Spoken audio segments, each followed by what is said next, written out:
Do you have a bandsaw and you're after some beginner projects? And I've got 3 projects here just for you. All you need is a bit of scrap wood. Let's get started. Project number 1 is the Tiki style head.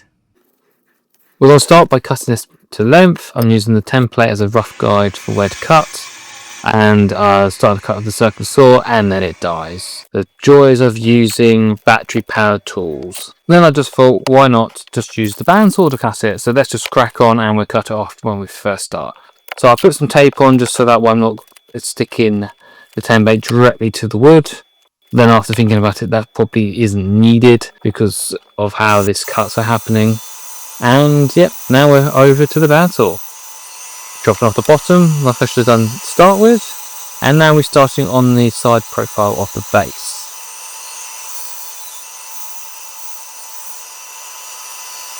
Bush cutting was this fast normally, but this has been sped up. It's got to take it in the cuts nice and slow on a bandsaw.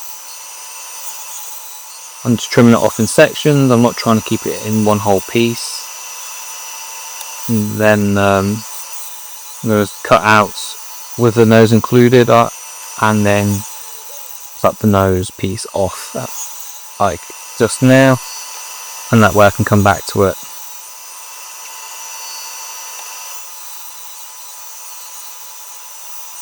Yeah, there's the excess part not needed from the nose, and then cut off the bit that will be used as the nose afterwards. Yep, side profile's done. Now it's time to rebuild it. And you put the tape back on, hold it all down in place, and we will then cut the front profile out. We're starting off with the notches at the bottom.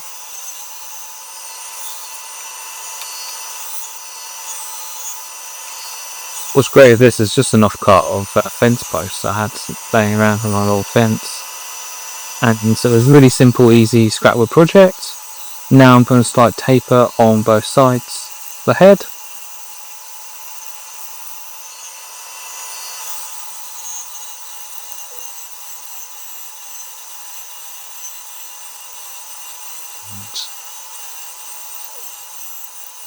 Taking it nice and slowly.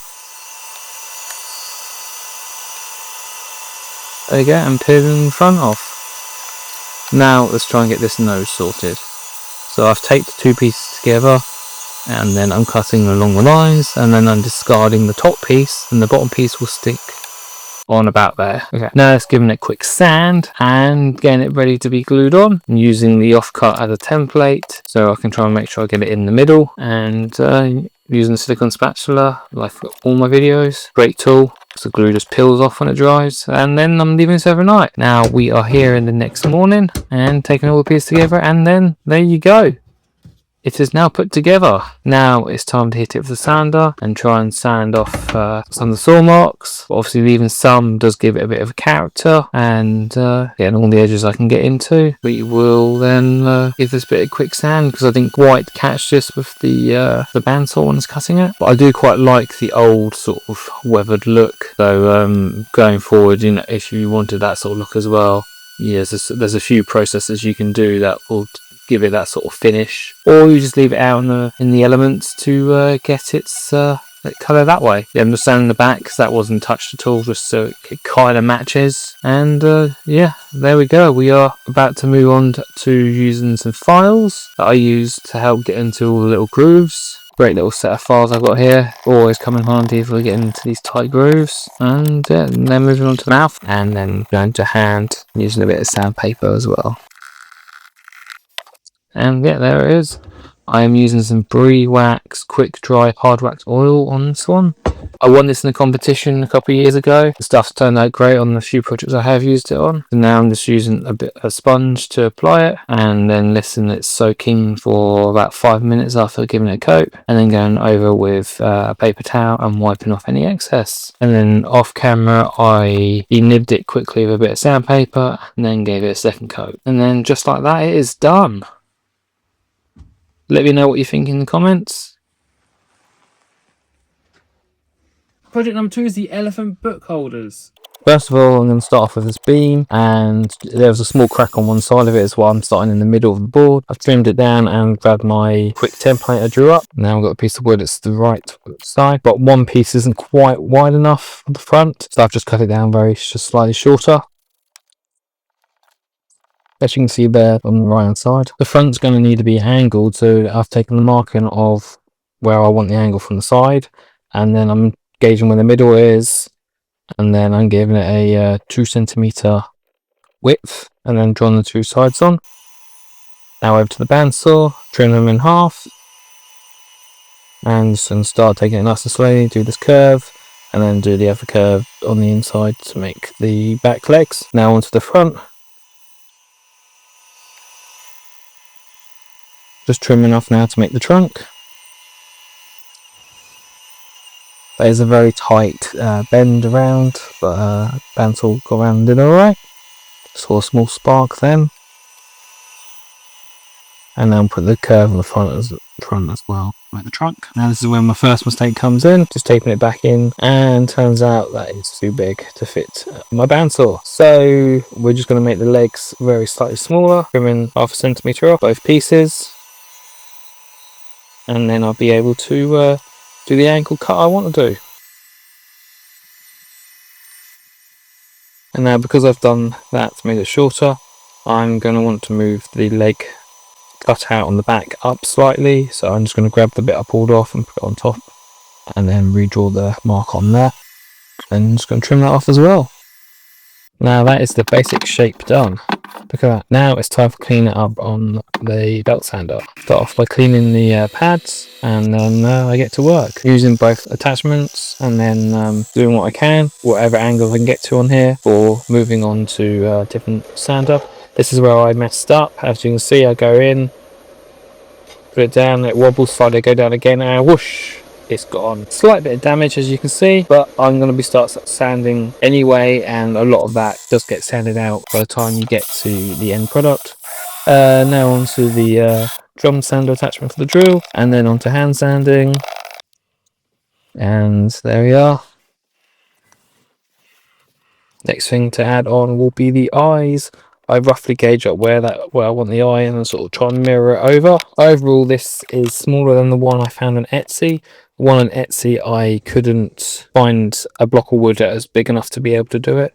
So this is a little bit shorter than that one. I'm finishing this with hard wax oil, just giving it a good old mix before applying it, and then I'm just using a sponge to apply it. I gave this a second coat off camera as well. Now I decided I'm going to add a tail, so I grabbed a bit of sizzle rope, I drilled a quick hole, I put a little bit of tape around the edge just to keep it together, and then I will be hot gluing it in when my glue gun gets warm enough. And for the eyes, the other change I wanted to do is make sure the eyes were black, because I think before they didn't look quite right, just being little holes, which really do finish it off, I think. So there you go, a bit of hot glue, and stick the tail in. And I'm going to thread the very bottom of it very slightly. And there you go. And project number 3 is the cable organizer. That looks just like an anteater. We're using a red wine barrel oak lid.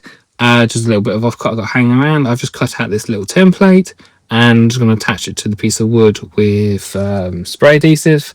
I've put tape down first, so that way it's nice and easy to peel off and doesn't leave residue on the wood. We're going to be using a 4mm drill bit and using the pillar drill.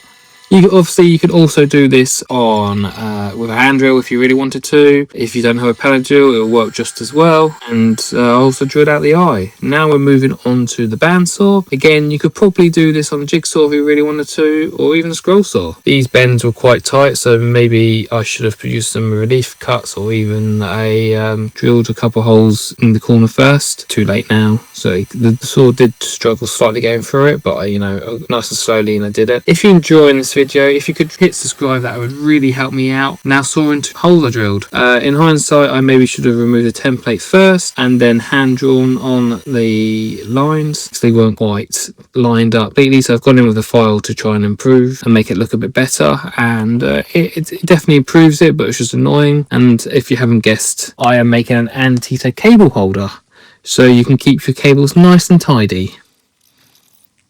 As you saw there, it worked quite well.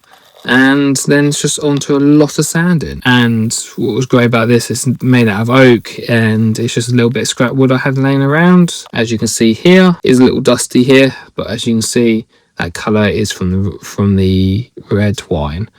And this is what I'm on about here, where the lines don't quite meet up with the holes very well. I tried fixing it with the file. It looks a lot better, but it's not 100% perfect. But then again, it is handmade. You don't want it to look like it's just come off of a CNC, do you really? I drilled out the hole for the eye as well, and the edge of the barrel slopes down slightly. It gives the nose slopes down. I did originally think I was going to mimic that on the other side, on the back of it, but I actually quite like how it's turned out. As you can see, it's just an old dusty piece of wood. I was just using a bit of water here to wipe down as much of the sawdust off as I can, and it has made a bit of an improvement. Look at that, looks great. So as I put it down, I've then realised that actually the bottom isn't completely flat. Annoyingly, I didn't. If you go back to the further in the video when I was cutting off the template, I didn't actually trim the bottom. I just normally on these sort of templates, I just glue it to close to the bottom as I can, and then cut it out and just leave the bottom as it is. Annoyingly, this wasn't completely square, so it means it's been at an angle. So just used a belt sander here to give it a quick sand, and after that, I moved on and used the hand sander, and look at that. Looks nice. Now we're going to give it a quick finish.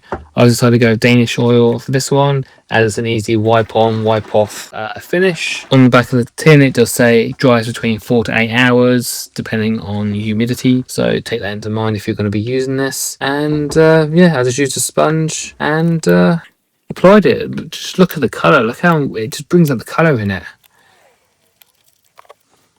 But obviously, most finishes always look a lot brighter in colour as it's wet. When it dries, it does sort of get a bit duller, but you know, overall on this one, this has come out really great, and it's given it a nice protective coat.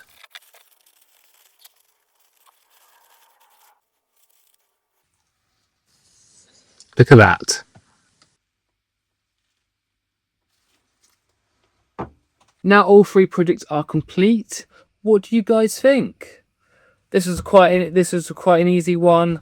The only thing is that I've been told that this is missing ears, and I no longer have the pieces here, but you could probably have taken the pieces from the nose here where I've cut them in half and then put them on the side of the head as well. As I don't have that here still, so I can't try it. When I originally made this project, I was never 100% happy with how it finished. Adding the black super glue into the eyes and adding the tail has really made this thing stand out, and I just love this little guy. Easy to make, and it will keep hold of all your cables. If you enjoyed these 3 projects, let me know down below what you would have done differently, and what else you would like to see. And thank you for watching. If you enjoyed this year's video, then I've got last year's video right here for you. Thank you for watching, and I'll see you on the next one.